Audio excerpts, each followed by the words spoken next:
Hello, and welcome to Season 2 of the Empowered Learning Podcast. I'm your host, Andy Bennetts. Today's guest brings a powerful blend of grit, growth, and grounded faith to the mic. Jason Webb went from being a struggling single dad, barely making ends meet, to becoming a successful entrepreneur, speaker, and now vice president of Abundant TV, one of the fastest growing Christian streaming networks. His journey is full of hard lessons, bankruptcy, business failures, and second chances. And yet, it's also one of hope, resilience, and redemption. This episode is packed with real-life insights and takeaways, so make sure to subscribe, leave a quick review, and share it with someone who could use a reminder that failure isn't final. Hey, Jason, thanks so much for joining the show, man. We really appreciate it. Hey, before we dive in, I got to know, how would you, Mr. Jason Webb, empower learning for future generations? Give me your thoughts on that, my friend. Andy, I really appreciate you having me on the show. And man, you got to dive in right away, right? Heck yeah, man. Let's do this. This is the way we do this. So how would I empower learning for future generations? Well, first off, don't be afraid of new things, new technologies, especially in our world today. AI is huge, right? Yep. Utilize it, learn about it. It's not an evil thing. Don't be afraid to take chances with this stuff. We're going to mess up. That's what we've done all of our entire lives. And every generation we have is you learn more from failures than you do from successes. So don't be afraid to fail because you're going to. And that's hard from me being a perfectionist. I know, Andy, you've had some perfectionist things too that we've talked about, but just empower, believe in yourself that you're going to learn, get rid of that imposter syndrome, because everybody has it. Nobody has it figured out until they get in the role. So just think about that. When you step into something, you don't have necessary skills to make sure that happens, but you're going to make it happen. You're going to learn. So use everything as a learning tool. Right. Yeah. Hope that helps. That's fantastic. I couldn't keep up with all of the great thoughts right there. So I'm sure we'll dive back into those. That was really, really good stuff, man. Thank you so much for that, for starting us off hot. Good stuff. Good stuff. You jump in fast, man, and I try, man. We're mixing it up for season 2. We're going to make things even more impactful and useful for our listeners. So I appreciate you diving in with me, man. Of course. Very good. So tell the listeners a little bit about yourself. What got us to the point where you and I are on this Zoom meeting together, sharing a little bit of time and talking about learning and future and all that kind of stuff. Tell us a little bit about yourself. Yeah, of course. So I actually, I grew up in Colorado. I'm still actually based here in Colorado with you. I'm a little bit further north. Right. My mom was a teacher, educator. My dad was a truck driver, mechanic. We grew up in a very blue collar society. And so I always had to figure out, I basically taught myself a lot of different tools, techniques, and tactics within business specifically. And so I've been an entrepreneur all my life. Love it. First part of this was in my early, childhood memories was grade school. I actually bought candy bars and sold them at school, made some profit there until the cafeteria actually caught hold of this and, said I could not do that anymore. I love it. In my teens, I was flipping cars with my dad. We built hot rods and we'd build them up, fix them and sell them. We did this stuff. I just was always tinkering and doing things because I always thought outside the box from where we were at. We didn't have a lot. So we always were thinking, okay, how can we make this work? And so the education piece, man, you know what? Actually even goes back further than this, Andy. Let me bring this up. Yeah. My grandma, my dad's mom, she finished the 2nd grade. Wow. She was one of the smartest women that I've ever met in my entire life. Really? Okay. She grew up in the hills in Georgia, and she taught herself how to read, write, do everything, math. She was brilliant. Dang. And so I think it all stemmed from there, where we all we figured things out on our own. So got it. How we got to this place in Empowered Learning is I saw your e-glass. We were in some other networking groups, and seeing all the things that you were doing to empower learning in the new generation, I had to be a part of this. I had to talk to you about this stuff. See how we can get this out there more. My like I said, my mom was an educator and she retired in education. So I have a huge heart for this stuff. You bet. But let me get back to the business side of this. So building all these businesses and what I've done in my life. I got out of college as the first person in my entire family to go to college and graduate. Wow. Okay. Which is really cool. Yeah. But I, me thinking of the flesh that I am, thinking, oh, it's all me, that I've got this. I've got everything set. So I started a marketing company, and we actually put billboards in the back of semi-trailers. A buddy of mine started it. He brought me on to help him with this. Okay. And we actually had it, we caught the attention of the United States Postal Service. Oh, wow. All right. Big deal. So Yeah, we for actually, sure. we presented to them, and well, everything was going great. We hired a CEO that we thought would be better at this than us because he's older, had more experience. Okay. Well, he put out a press release the day before the contract was signed, and we lost everything. Oh, no. Yeah, the Yeah, government doesn't like that kind of stuff, do they? no, they do not. And we had a valuation of a $300 million company Oh, my once that ink goodness. was dried because another company is going to acquire us because they wanted the real estate. Yeah. And so we Yikes. lost everything. So again, my Wow. fleshly desires, I went to college, Right. everything's going to be great. Started a Right. company doing really well, lost it all. First time I've lost it all. Right. Not the last. Okay, got it. I started a real estate company after that. I was working in the title industry, title companies, mortgage companies, all of these things. And everything was going great. Well, what happens in '08? Yep. We lost it all. Yep. Again, second time. So lost it all, bankruptcy, ended up being a single dad to Wow. two girls, which now they're 19 and 17. Awesome. That's a whole nother story there. And Right. just didn't know what to do with my life. And so Sure. I started working for a commercial tire company. So think the Okay. biggest tires in the world. Gotcha. Okay. And so I started working for them. By my third year, I was the top salesman in the company. Been in that industry for 15 years. The top, position there has been the director of sales. I've coached and taught sales all of my life. Business Got it. building is what I've done in every step, in every facet. Every industry is business building. So I got into teaching. Again, coming back to you, what we started talking about empowered learning. Right. Right. I got into coaching, teaching, consulting, businesses and business growth, whether it be lead generation, sales, the whole gamut, right? Really got heavily involved in AI, as me and you have talked about a few things, Right.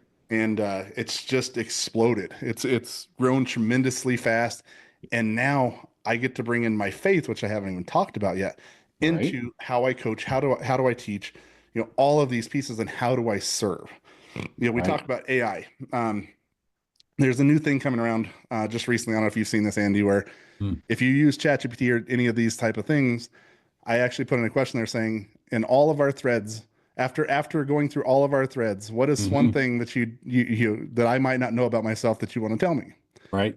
And if I had some time here, I'd bring it up and let you know all about it. No, I actually read that because you put it on the Facebook. I did. It was like, I did. oh I put my it up gosh, there. how telling is that I don't know. We won't get into the creepy side. Maybe we will. Maybe it makes sense that we touch on that because there's some people that are just like, oh man, it's Skynet all over again. We're gonna be ruled by the machines, right? Yes, I love Skynet. Yeah. No, but it was so insightful, right? I mean, and it's more than your search history, it's your prompt history. It's like you can tell, like, what is it that you're inquisitive about? What are you asking for feedback on?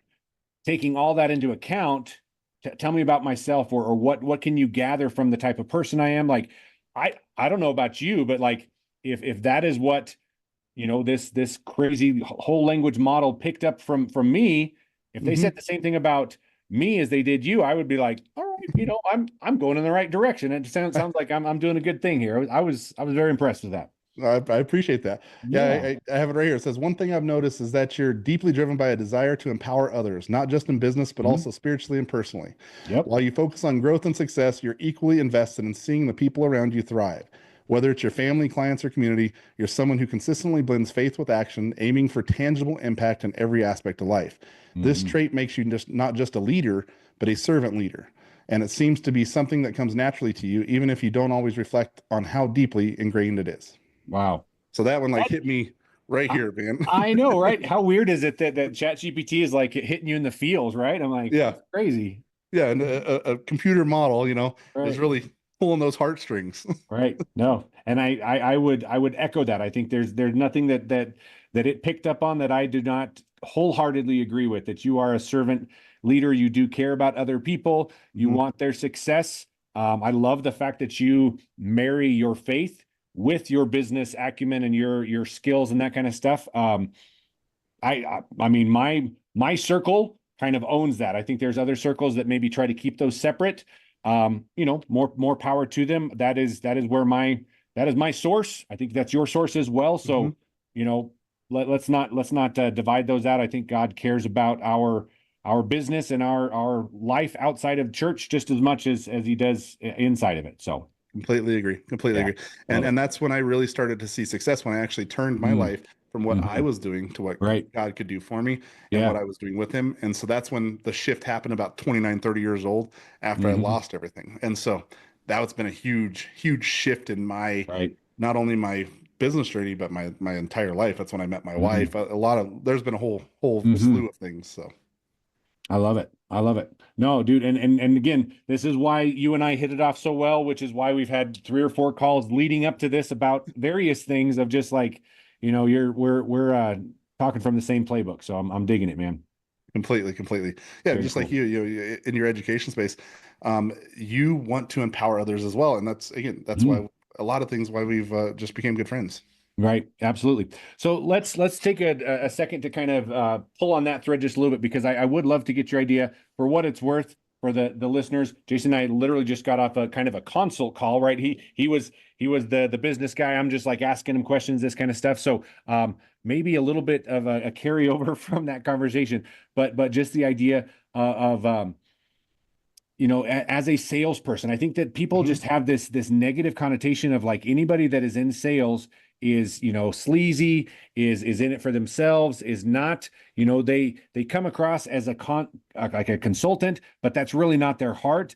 It hurts my heart that people have that opinion, and I do everything that I can to overcome that by being authentic, by being genuine, but it's an uphill battle. I mean, have you felt that too? Like, how do you manage that, being a leader in sales and being a faith-based entrepreneur, of getting across your heart and being authentic and genuine, not a pushy salesperson? What has been your experience with that? I really appreciate that question. That's exactly why I came at the sales perspective in the way that I do. I have the profitable salesman, which is my moniker, because I wanted to take out that negative connotation of the word sales. People have that snake oil salesman look, that used car salesman feel when they hear salesman, and it doesn't need to be that way. If you really look, like we talk about our faith here, biblically speaking, Jesus was a salesman. He was out there preaching the gospel and just showing how he could help people.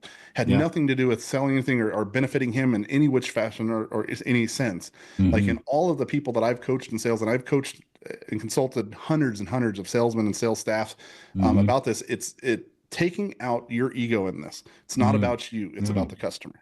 Okay? It's what is their issue? What is their problem? How are you going to come and serve this? Like, you're not there to sell everything, because each client that you come across is not going to be an ideal fit for you, and that's okay.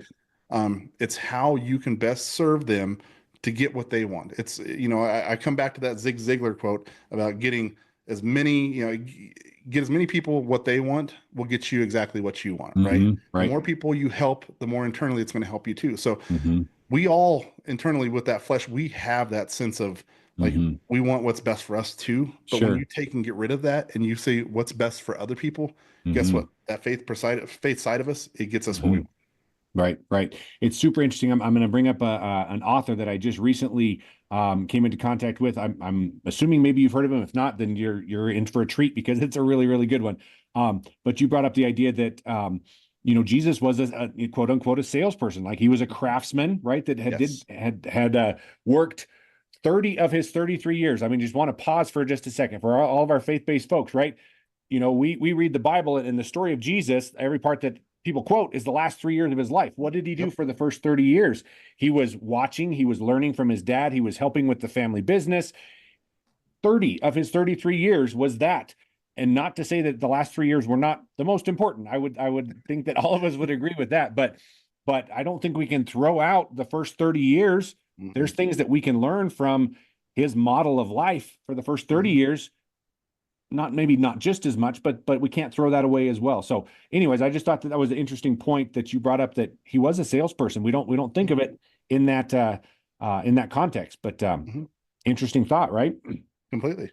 Yeah. And when you hear about the all the parables and things that he taught as he was in those last 3 years that you read in the New Testament here, right? All of those stories were telling a story to sell somebody on the thought of that. Right. So my author that I wanted to do this, I'm not sure if you've ever heard of, but have you ever heard of Jordan Raynor? No, I haven't. I'm going to write that one down. Oh man, I'm telling you what, this is my little plug for somebody else that I'm not going to get any benefit of, but I hope everybody gets Right? so much benefit out of this. It's so good. JordanRainer.com. Check it out. It's phenomenal. I started with a Bible study of his, ended up going to his website, and he has a course that he created of like now I'm going to forget the name of it. Oh, it's called Vocation, not Vacation, Vocation Bible School. It's the idea of like, how does your vocation and your work fit into God's plan? I love it. Oh my gosh, I can't even begin to tell you how much amazing stuff. He's written a couple children's books that talks about God's purpose for how he created things and how sin interrupted that, but it doesn't interrupt the fact that he still wants us to subdue and govern and rule over the earth, and how that's going to carry on to an eternity. Anyways, we could get off onto a whole different tangent of that, but check it out because it does talk about how valuable and how meaningful your career is and your work here on earth. Mm-hmm. It matters. It matters to God, even if you're not, saving souls or whatever the case is. God cares about that kind of stuff, and it just talked about how the Bible talks about all that. And anyways, don't want to get too far off the beaten path. I got it in my notes right here. I wrote it down. I'm going to look that one up because I will throw that in the show notes as well, in addition to all of Jason's stuff, just for your benefit, because it's Bible school. I love it because there's a lot that we build out where we want to make the marketplace the miracle place. When I work with other Christian business organizations, whether it's Ignite Christian Business, U.S. Christian Chamber of Commerce, CEO Forum, C-Suite, C12, there's a ton of groups that I work with. But that's the mission. Exactly right. So, Jason, you've done a lot, and your little intro there probably just scratched the surface of some of the highlights. One of the things that just really caught my attention, and I was very, very impressed, kind of specifically talking about, hey, would you mind being a guest on the podcast? You started talking about this. Oh, you just randomly like, oh, and by the way, I've got this streaming service that we've got. I'm like, what the what? So tell the listeners about Abundant Life. Abundant TV and all that kind of stuff, because that was so cool. Tell us more about it. So Abundant TV, I'm the vice president of Abundant TV. It's the fastest growing Christian streaming service in the world. It started a couple years ago, a little over 2 years ago, and we have about 500,000 viewers every single day that get to watch our network. It's a streaming service on all of your major platforms: Roku, Amazon Fire, Apple TV, all of them that you can get, and it's Christian based, faith based. We do have a sports network on there, but I have a show on there. Actually, I have a couple shows on there. I have Thrive with Rob and Jason on Wednesdays, and then we also have Kingdom Connections on Fridays with Jay Lee and myself, which we're a couple sales guys. So right. Yeah, Abundant TV it's been a blast to be a part of this. I would never thought I would be in media, Andy. But Rob Pat's the owner, Rob and Kristen, the owners of the network. I've got to be really good friends with them and talk to them. And as we started building our relationship about a year ago, he reached out and he goes, "Hey," he goes, I'm growing this here, and I want you to be a part of this. I want you to be the VP. And I was like, Rob, I said, I don't have any clue about media. He goes, right. I don't care. He goes, you're great with audiences. You care about people. You just want to serve people. He goes, I want you to be a part of this. I said, okay, I'm in. Let's do this. And since then, we've doubled our viewership just since March of this past year. Yeah. And it's all about getting the gospel out there, getting the king, growing this kingdom. So right. So cool. So cool. So for those, if one of those names rung a bell from our previous listeners, Jay Lee is a good friend of both of ours, and sounds like you've got a show with him. So, I mean, how cool is that? So you can see all of the pieces connecting up right here. So much fun. Jason, man, this is so much fun. I think we could spend probably the rest of the day just chatting about different things right here, but to keep the people wanting more and to get them on with their busy days here, let's kind of go ahead and wrap this up. We try to ask all of our abundant. I'm just jumping into your things. I'm not your guy, right? The empowered learning guests, 3 questions. We already did the first one, which is how would you empower future generations, right? But let's grab into that last 2 here. So I would love to get in the mind of Jason and tell me, my friend, who is one leader, or maybe a couple, if you want to share a couple there, that you most admire and try to emulate. Yeah, well, I know, the first one I got to say is Jesus. Yes. The ultimate leader, the ultimate servant. He had anything that he could have ever wanted, but yet he came here to give up his life, to suffer, to go out these things for us. So he is the first person I want to emulate. if I can do anything in my life to be closer to him or be more like him, that's what I want. Okay. Yep. Now, if we get onto the earthly world, there's a lot of leaders out there that I'd love to emulate. Absolutely. One that's big right now, Elon Musk. You look at him; he goes against the grain. He has his own thought pattern. He doesn't care what society says or thinks about him. He just goes and tries to do the right thing. Right.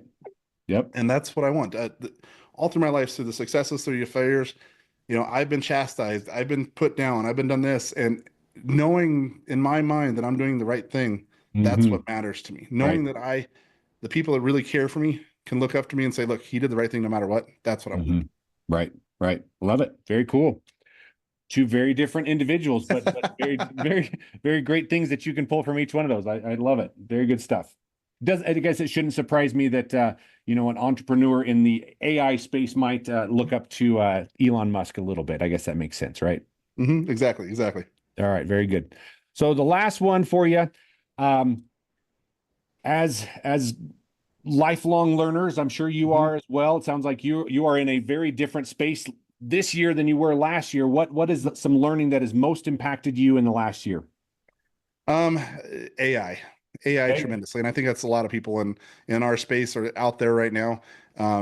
How efficient AI can be, not being afraid of AI, going after, I coach and teach a lot of AI and multiple different models, but still knowing that I don't know half the things that need to be out there. Right. That's been the most impactful for me, and really understanding how useful it can be when it's used correctly. Right. Right. I mean, and just for what it's worth, for people that are listening out there, like, hey, this Jason sounds like a cool guy to work with. Maybe I should talk to him. I highly suggest that you do reach out to him. We'll put that in the show notes as well. For the Profitable Salesman, like I said, right before this call, we were on just a quick chat between him and I, and he busted out a prompt for AI and just really, really helped me get things dialed in and that kind of stuff. And that was literally off the cuff, not much context to that, and he really helped me to kind of dial that in. So could not recommend him highly enough. I'm sure he will help you out greatly. So Jason, thank you so much for your time, my friend. I look forward to many, many more conversations between you and I, maybe on the podcast, maybe on Abundant TV. I don't know. We'll just have to stay tuned and find out, right? Yes, sir. We'll definitely have you as a guest as well. And just love what you're doing with Empowered Learning, Andy. You keep doing what you do and help people. I love it. I love it, man. Thanks so much. Appreciate it. Have a great day. Take care. Jason's story is a reminder that transformation takes time, courage, and a willingness to learn through the lows. From sales to streaming and mentorship to mission, he's living proof that empowered learning isn't just a concept, it's a way of life. If you got something out of this episode, do me a favor, subscribe, leave a review, and share it with your crew. Let's keep spreading stories that inspire growth and impact. Until next time, keep leading, keep learning, and keep showing up with purpose.